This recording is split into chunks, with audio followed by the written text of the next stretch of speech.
I was reading an article a few weeks ago about the new Batman movie that's coming out. I don't know if you care about that sort of thing. I don't know if that catches your fancy. Of course. But the trailer was released a few weeks ago, and it's Robert Pattinson. Is Pattinson? I don't know. The guy from Twilight. Pattinson, right? Pattinson. All right, yeah. Robert Pattinson. And he is playing Bruce Wayne and Batman. And the reason I'm bringing this up is because the article suggested that every actor and actress can be divided into one of two categories based on their energy. Okay. And the categories are you're either a Batman or you're a Joker. And the point of the article was that the reason this movie looks so interesting is that because Robert Pattinson gives off Joker energy, but he's cast as Batman.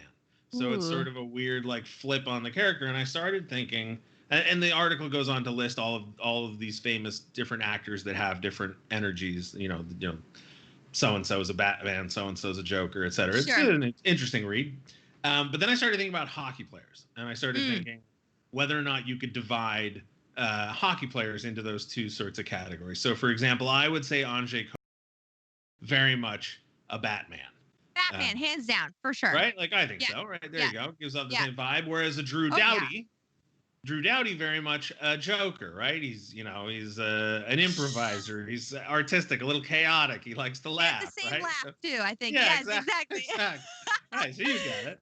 Yeah. Where somebody like I would say like Trevor Lewis, probably a Batman, right? Whereas Trevor Lewis is like an Alfred, I feel. Oh, all right, interesting. You know what I mean?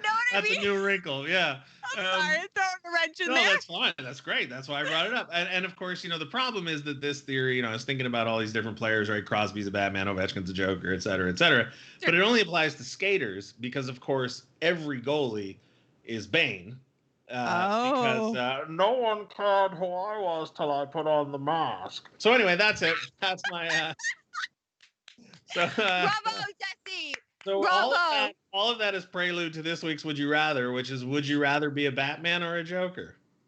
Oh gosh. Okay. I just feel like the Joker is gonna have a lot of fun, a lot of chaos. Sure. But they're evil. There's a bit of an evil in there. Not saying Drew Doughty's evil, right? But like there's a bit of a there's a hint of mischievousness. Is that a word? Mischievousness, mischievousness. Yeah. We're making words up here on a Thursday. There's a hint of that, right? And I feel like I always want to try to be good, be the best possible version of myself, and be more of the hero. I feel like. So I feel like I'd want to be the Batman. I feel like the Joker I would mess things up. I would get blamed. I would try and tell jokes that weren't funny. I would bomb on stage. Like it would just be, it would be bad. So I feel like I would personally pick a Batman because I would want to model myself after Batman.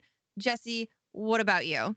Well, I mean, I think it's an understatement to say that the Joker's a little bit evil, but I would say it depends on who's doing the writing, right? Because the characters are like 80 years old or something like that. So there's some pretty horrific things written for both characters. But as far as like what energy, without getting into whether or not they've committed genocide or murder or any other horrendous crime, I don't know. I'm gonna lean towards Joker energy without all the crime and and you like actual to stir things up, Yeah. You like to take a really beautiful, nice, untainted idea or thing and just go, but what about this? Exactly.